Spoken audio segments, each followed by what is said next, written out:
Huitième commandement de Dieu, suite. Faux témoignage ne dira, ni mentira aucunement.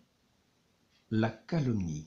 Calomnier, c'est imputer à quelqu'un une faute dont il est innocent, ou un défaut qu'il n'a pas. Médire, c'est découvrir sans nécessité les défauts ou les fautes du prochain, ou bien rabaisser ses bonnes qualités.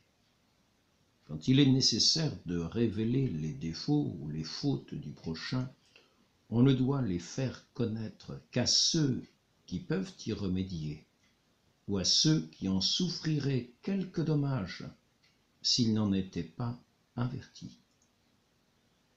Quoique la chose qu'on rapporte soit vraie, il y a péché à la dire, parce que la charité nous défend d'ôter sans raison au prochain la bonne réputation dont il jouit.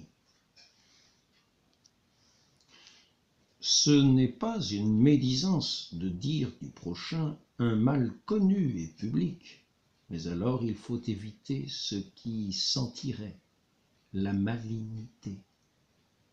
La médisance peut être un péché mortel, car saint Paul a dit que les médisants n'entreront point dans le royaume des cieux.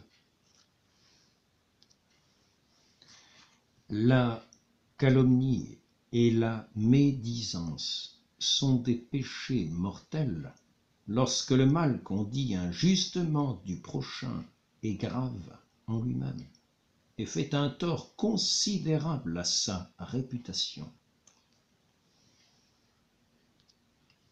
Il y a des circonstances qui augmentent la gravité de ces deux péchés. Par exemple, lorsqu'on dit du mal de ses supérieurs, des personnes consacrées à Dieu, de beaucoup de personnes à la fois, ou devant un grand nombre de personnes.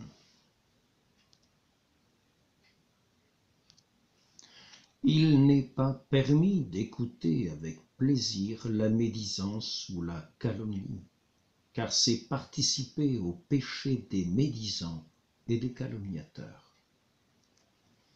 Quand on entend médire, on doit, si on le peut, empêcher la médisance. Si on ne le peut pas, on doit détourner la conversation, ou du moins montrer par son silence qu'on ne prend pas plaisir à la médisance. Il est défendu, en général, de rapporter à quelqu'un le mal qu'on a entendu dire de lui. La Sainte Écriture dit que Dieu déteste ceux qui, par leur rapport, sèment la division entre les frères. Celui qui a fait tort au prochain par calomnie ou par médisance est obligé de réparer, autant qu'il le peut, le dommage qu'il lui a causé. On doit réparer le tort fait au prochain par la calomnie en déclarant que le mal qu'on a dit de lui est faux